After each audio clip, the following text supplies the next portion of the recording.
Sebelumnya, mari kita kenalan dulu yuk sama teman-teman kita.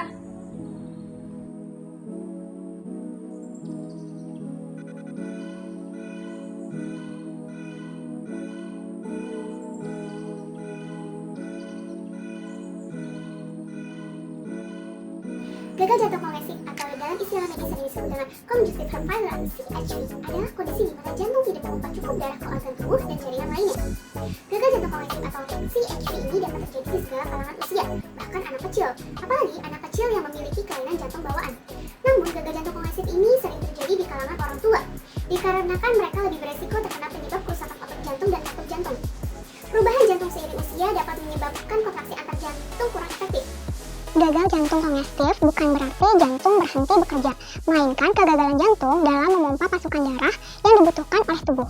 Hal ini terjadi karena adanya kelainan pada otot-otot jantung, sehingga jantung tidak bisa bekerja secara normal.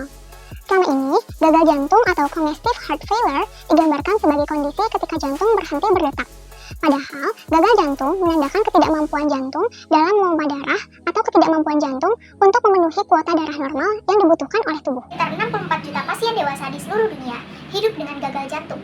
Angka ini diperkirakan akan terus bertambah dengan tingkat rawat inap berulang dan kematian yang masih cukup tinggi.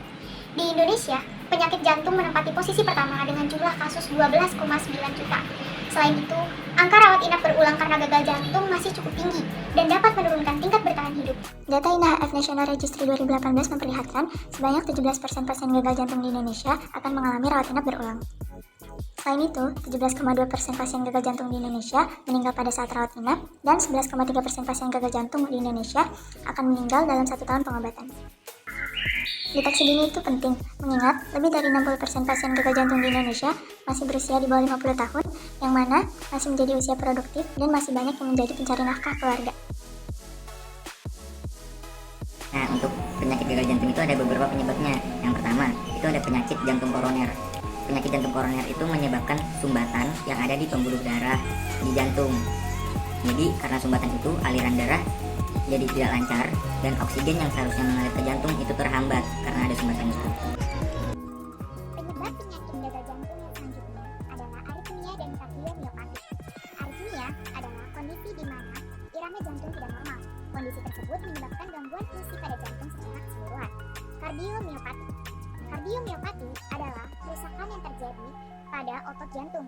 Jika terjadi kerusakan pada otot jantung, maka akan sulit untuk memompa darah. Akibatnya, oksigen akan sulit disalurkan ke seluruh tubuh. Dan dari gagal jantung adalah katup jantung rusak. Jika katup jantung rusak, maka aliran darah akan terbendung. Hal tersebut membuat jantung bekerja lebih ekstra. Lama-kelamaan, jantung akan mengalami kesulitan untuk memompa darah sehingga menyebabkan gagal jantung. Nah, sebelum kita memasuki gejala utama akibat gagal jantung, kita juga harus tahu nih bahwa gejala gagal jantung sendiri juga dapat terjadi secara bervariasi pada setiap penderitanya. Gejalanya juga bisa muncul secara tiba-tiba atau berkembang secara perlahan selama beberapa minggu atau bahkan beberapa bulan.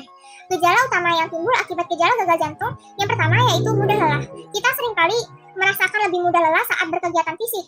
Hal ini bisa terjadi karena kita kekurangan pasokan darah dari jantung menuju otot. Hal ini yang menyebabkan kita setiap kali merasakan cepat lelah dan lesu, terutama pada saat kita beraktivitas seperti berolahraga. Misalnya sebelumnya kita bisa naik tangga hingga lantai 3 tanpa ada kendala. Sekarang 2 lantai saja kita sudah merasakan ngos-ngosan. Selanjutnya yaitu sesak napas. Sesak napas merupakan gejala utama dari penyakit gagal jantung yang umumnya sering terjadi pada saat melakukan aktivitas. Namun, bila kondisi gagal jantung semakin memburuk, sesak napas juga bisa terjadi saat sedang tidak melakukan aktivitas apapun. Rasa sesak ini biasanya akan semakin mengganggu penderita ketika berbaring dan bisa membuatnya terbangun di tengah malam. Pembengkakan di kaki dan pergelangan kaki ketika pompa jantung tidak memompa dengan optimal, tubuh cenderung menumpuk cairan yang seharusnya dikeluarkan oleh ginjal.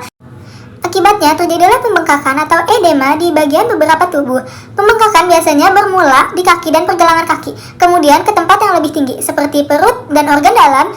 Beberapa gejala utama di atas ada beberapa keluhan yang sering muncul, yaitu yang pertama, tidak nafsu makan, yang kedua, batuk terus-menerus, yang ketiga, mual, yang keempat, linglung atau penurunan kesadaran, yang kelima, rasa cemas dan gelisah, yang keenam, perut kembung, yang ketujuh, berat badan naik atau turun secara drastis. Pada gagal jantung ringan, gejala tidak muncul meski penderita sedang beraktivitas. Namun, pada gagal jantung parah, gejala akan muncul saat penderita sedang beraktivitas maupun sedang beristirahat. Kapan sih kita harus melakukan pemeriksaan ke dokter? Yang kita tahu kan biasanya seseorang yang mengalami penyakit gagal jantung, contohnya tiba-tiba saja dadanya sakit seperti dipukul, lalu meninggal.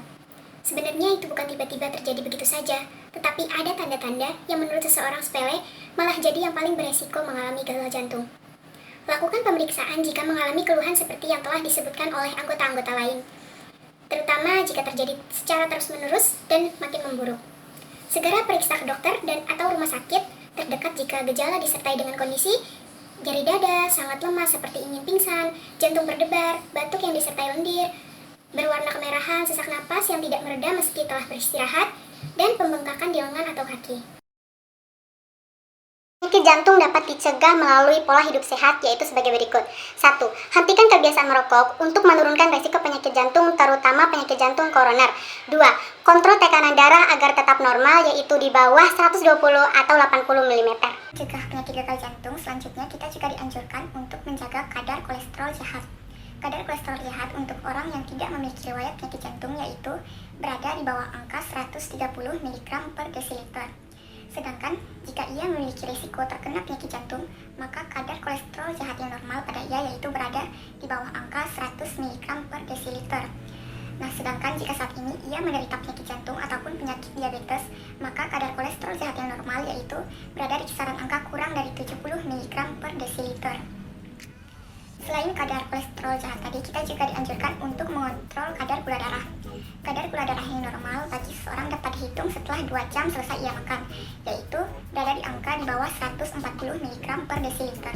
Nah, selain itu, kadar gula darah juga dapat dihitung setelah seseorang melakukan puasa selama 8 jam, yaitu sebesar kurang dari 100 mg per desiliter. Olahraga selama 30-60 menit setiap hari untuk mengontrol kadar kolesterol, gula darah, dan juga tekanan darah. Jika Anda memiliki aritmia atau kelainan jantung bawaan, sebaiknya diskusikan kepada dokter terlebih dahulu mengenai durasi yang aman. Selanjutnya yaitu memperbanyak konsumsi buah, sayuran, serta omega 3, serta batasi makanan yang berbentuk daging merah, garam, maupun kolesterol. Ketahui juga makanan yang Anda akan konsumsi. Pertahankan berat badan ideal untuk mencegah obesitas. Usahakan agar indeks massa tubuh tidak lebih dari 25, serta ukuran lingkar pinggang di bawah 90 cm untuk pria dan di bawah 80 cm untuk wanita. Dengan begitu, resiko terserang penyakit jantung pun akan menurun.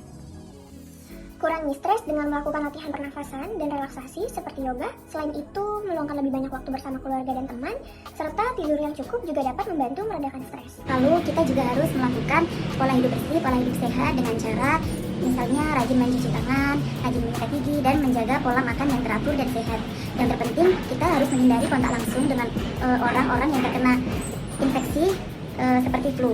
Setelah itu, kita juga bisa melakukan pemeriksaan berkala ke dokter melalui pemeriksaan sejak dini. Penyakit gagal jantung kongestif ini adalah salah satu penyakit jantung di mana jantung tidak dapat memompa darah ke seluruh tubuh secara optimal. Ini dikarenakan karena adanya kelainan pada otot-otot jantung sehingga jantung tidak dapat bekerja secara optimal. Nah, penyakit ini adalah salah satu penyakit yang cukup memakan korban banyak di Indonesia. Dan bisa disimpulkan bahwa penyakit ini adalah penyakit yang berbahaya. Maka kita sebagai generasi yang belum terkena penyakit ini harus bisa lebih menerapkan pencegahan-pencegahan secara dini. Salah satunya adalah kita harus menerapkan perilaku hidup bersih dan sehat untuk kesehatan kita juga. Karena di dalam raga yang sehat terdapat jiwa yang sehat. Orang-orang yang mengabaikan kesehatannya adalah orang-orang yang menabung masalah untuk masa depannya. Nah, gimana? Sekarang jadi tahu kan apa itu gagal jantung, faktor penyebabnya, tanda dan gejalanya, dan cara pencegahannya. Semoga yang tadi teman-teman aku sampaikan bermanfaat untuk kalian semua. Kami dari kelompok 2 undur diri. Kurang yang mohon dimaafkan. Wabillahi taufiq wal hidayah. Wassalamualaikum warahmatullahi wabarakatuh.